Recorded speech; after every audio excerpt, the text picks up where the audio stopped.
D'aussi loin que je me souvienne, les femmes, je les connais bien. Je les sais fortes, je les sais faibles, je les sais bonnes ou mauvaises. T'inquiète, les hommes aussi. Mais nous, je nous connais vraiment au plus intime. Dans nos blessures, dans notre force, dans notre entièreté, dans notre pluralité et puis dans notre beauté. Je suis gamine. Et dans les magazines, il n'y a rien qui me ressemble. Et pourtant, je m'identifie. J'oublie souvent que je suis noire même, ça je vous l'ai déjà dit. Ma mère, mes copines et puis les femmes des magazines, elles sont blanches. Et moi, je veux devenir esthéticienne. Mais je corresponds pas du tout aux critères. Et si on me le dit pas, je le remarque pas. Et quand j'en prends conscience, c'est pas de manière bienveillante. Vous pouvez pas être dans l'esthétique, vous n'avez pas du tout le physique. Ok. Et oui, je suis noire et ronde. Mais oui, mais les clientes alors? Et les femmes, d'une manière générale, elles sont au pluriel, non? Est-ce qu'elles se sentent pas jugées ou mal à l'aise quand c'est des filles trop parfaites qui les épilent? Les standards de l'esthétisme à l'époque. Blonde, yeux bleus, fine, avec toutes ses dents. Un bon programme patriarcal digne d'une soirée d'élection de Miss France. Et puis j'ai beau être dans une filière qui se veut avant-gardiste, écologiste et certainement un peu féministe, le fait est que les créateurs de cette entreprise-là, et puis de la société d'une manière générale, ont réussi à imposer une image idéale des femmes pour les femmes. C'est quand même fou. Et puis elles sont là, j'ai pas beaucoup de clientes qui me ressemblent. J'ai même pas de produits à leur vendre, qui leur correspondent vraiment. Et ce sera d'ailleurs mon premier sujet pour un de mes examens que j'ai passé pour le bac, l'esthétique face aux différentes ethnies. Et puis voilà, j'ai mon diplôme, je suis esthéticienne. Et auprès de moi, il y a une multitude de clientes qui se dévoilent, qui se confient, qui se laissent aller et puis qui me font confiance. À travers elles, j'en apprends un peu plus sur les hommes, sur les femmes, sur les violences, l'école, la violence, les études, les rendez-vous chez le médecin, le fait d'être obligé de faire l'amour avec son mari parce que c'est le devoir conjugal, les mains aux fesses, les remarques sexistes tous les jours, la violence, les réunions parents-prof, mais surtout l'appropriation de la part de leur mari, de leur propre corps, et c'est souvent ce pourquoi elles sont entre mes mains en fait. Et oui, il faut qu'elles soient parfaitement épilées, il faut qu'elles soient jeunes, il faut qu'elles soient belles, il faut qu'elles soient présentables et puis il faut qu'elles soient désirables aussi. Il y a donc 15 ans, on me parlait déjà de la charge mentale sans que je sache lui donner un nom. Elle me parle de leur déception, de la violence, de leurs blessures, de leurs amants, de la violence, de leur manigance, de leur mal-être, de leur grossesse, de la violence, de leur cancer, de leur maladie, de la violence.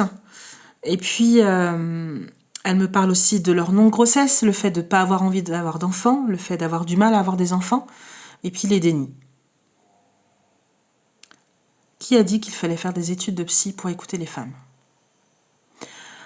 En tout cas, je les aime, mais elles m'épuisent. Je rencontre alors une autre sorte d'individu. Un matin de pluie, un mardi, je m'en souviens très bien. Il y a un homme qui rentre dans l'institut. Ah non, pardon. Madame.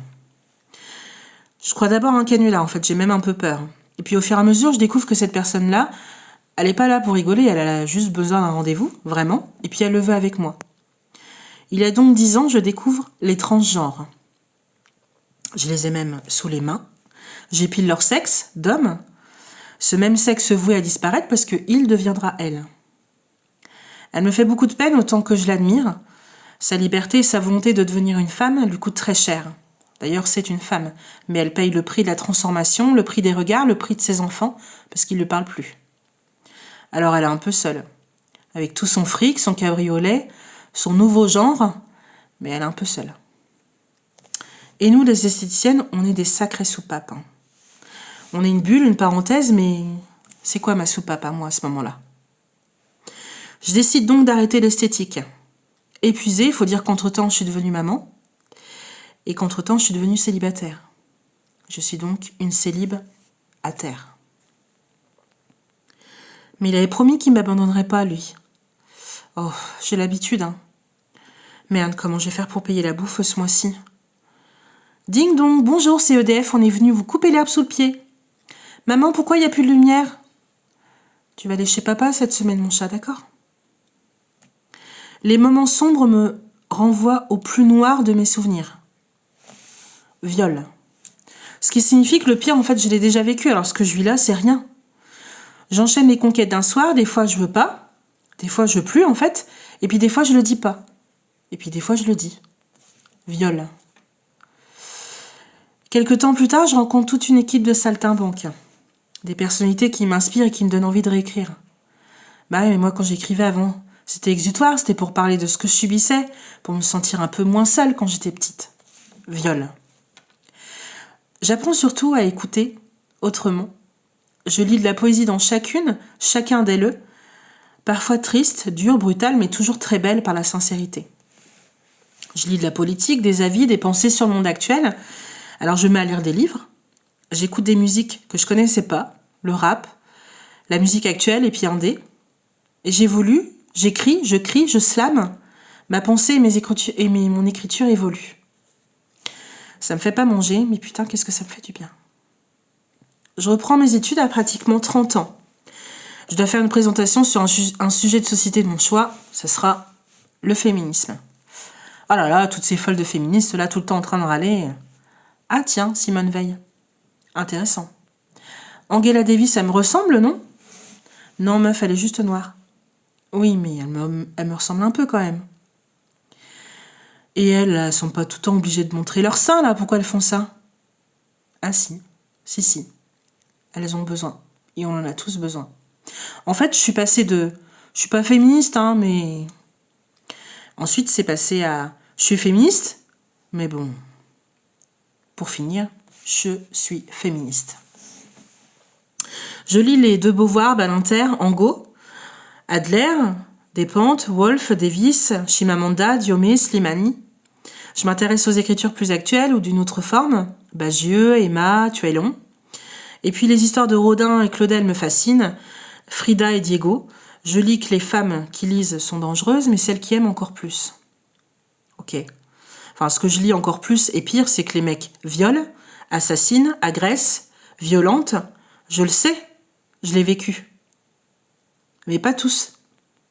Je le sais, je l'ai vécu. Mais assez pour que toutes les femmes se soient déjà senties en danger au moins une fois au cours de leur vie. 2019, avec ma meuf sûre, on monte un premier collectif, 4e vague, référence aux différentes vagues de féminisme. On fait venir le film Female Pleasure au CGR de Troyes, et puis on s'attend pas à avoir beaucoup de monde, mais en fait le public il répond présent, et puis surtout il participe au débat à la fin. Ok. Donc Troyes est prêt à défendre les droits des femmes. Avec 4e vague, en fait, on crée des visuels qui choquent dans le but de dénoncer, de sensibiliser. Et puis la même année, je fais partie de celles qui relaient les chiffres de nous toutes et compagnie sur les réseaux parce que j'ai la rage, parce que je suis en colère, parce que je voudrais qu'on s'occupe plus à juger de ce pourquoi je le suis que le fait d'être en colère. Mais si toi t'es pas en colère, en fait, alors c'est que t'es pas vivant, crois-moi. Et puis je suis maman, les risques je les connais. Avoir peur pour nos enfants qu'elles tombent, ok. Mais peur qu'ils se fassent agresser, violer ou harceler, c'est insupportable. J'aimerais bien pouvoir laisser ma fille sortir dans la rue parce que elle a l'âge actuellement, sans craindre la folie des hommes. En fait, je voudrais pouvoir croire que tous les adultes qu'elle rencontrera puissent veiller sur sa sécurité. En fait, ça me paraît même évident que chaque adulte doit veiller sur ses propres enfants, mais aussi les enfants des autres. Parce qu'il me semble aussi évident qu'un agresseur n'aura pas envie de passer à l'acte s'il sent que sa proie éventuelle est entourée, protégée. Et puis, je suis persuadée aussi que papa, maman, on peut tous donner des codes de respect à nos enfants, dès le plus jeune âge. Non, Émilie, tu ne peux pas forcer Clément ou Clémence à te faire un bisou. Une fille, elle peut jouer à la voiture, hein, et puis porter du bleu, sauf sur le corps. Non, c'est non. Et ça peut être oui, et puis après, ça peut être non. Ok ? Non, vraiment, Antoine, j'insiste. Tu peux faire de la danse, et ça fait pas de toi un homo. Et si t'es homo, ça fait pas de toi quelqu'un à qui s'en prendre. Ok ? En 2020, le collectif La Baffe se crée, brigade adelphes antifascistes et féministes. Le Covid nous freine pas mal dans nos actions, mais ça nous laisse du coup du temps pour poser des idées sur la table, sauf qu'on bosse pratiquement tous à côté, ou alors on est en études.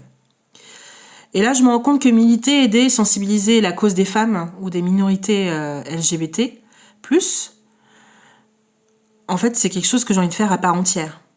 Alors, je claque mon job, et puis je vais faire ce que je sais faire de mieux, écrire.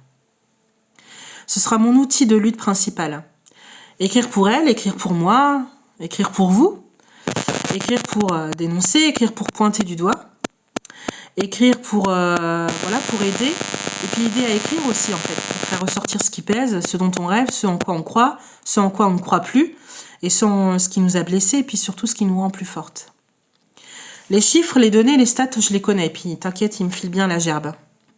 Clairement. Mais ce que j'aime voir, c'est des jeunes collectifs qui se créent, qui s'organisent. Il y a quelques mois, à Troyes, il y a quand même eu une marche des fiertés, chose qui aurait été impensable il y a encore quelques années. Donc il va falloir qu'on fasse corps, encore un peu plus, pour quelques temps, encore, et puis pour lutter contre toutes les violences. Femmes, hommes et autres genres, tous ensemble.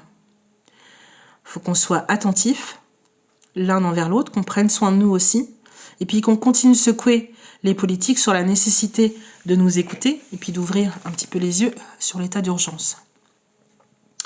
Si vous avez des questions, je suis toute oui, mais surtout n'oubliez jamais que non, c'est non.